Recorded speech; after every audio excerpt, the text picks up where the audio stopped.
There are only 30 days until Election Day. According to some psychologists, your personality may influence how you vote. Professor Dannagal G is a political and social psychologist who studies how two different world outlooks can lead to different political beliefs.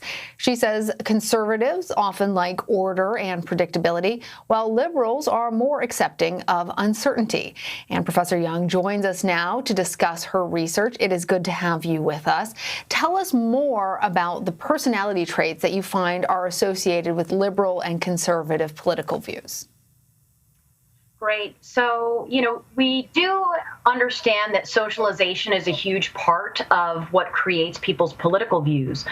But increasingly, political psychology researchers have found that there may be these physiological and biological, even genetic linkages in terms of the systems that people are embedded with that then result in certain psychological traits.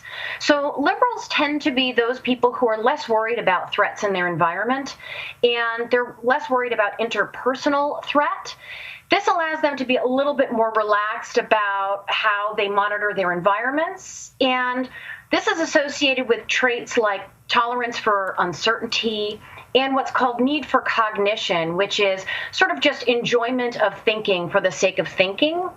Whereas with conservatives, what we find is that these are individuals whose psychological traits render them more aware of threat, more likely to be monitoring for threats in their environment.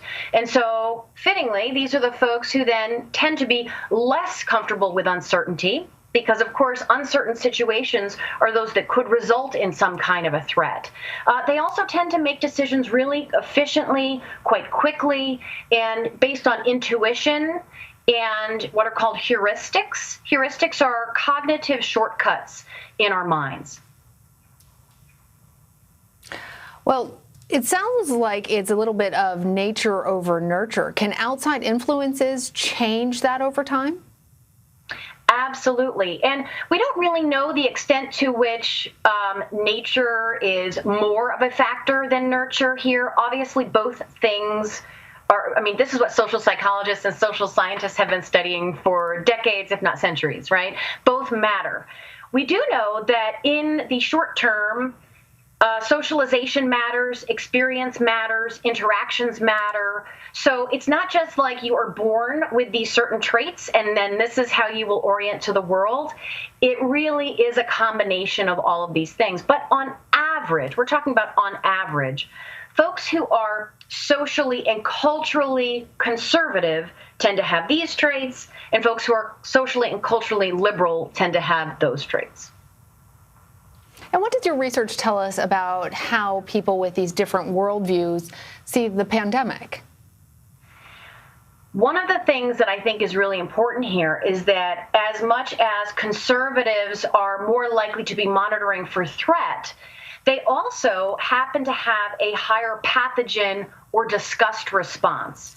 What that means is these are individuals who we would have expected to have been most efficiently mobilized in response to something like coronavirus.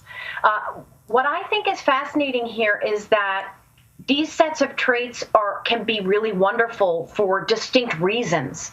And this is what I argue in my TED Talk, right? And in my book, that the liberals with a higher tolerance for ambiguity tend to be our artists and our creators and our scientists. And conservatives with a higher need for certainty and order will tend to be those people who are going to help protect and stabilize our society. And so these are the folks who we would have wanted to have been first out, being on board with things like masks and social distancing and socially isolating in order to reduce the spread of this virus.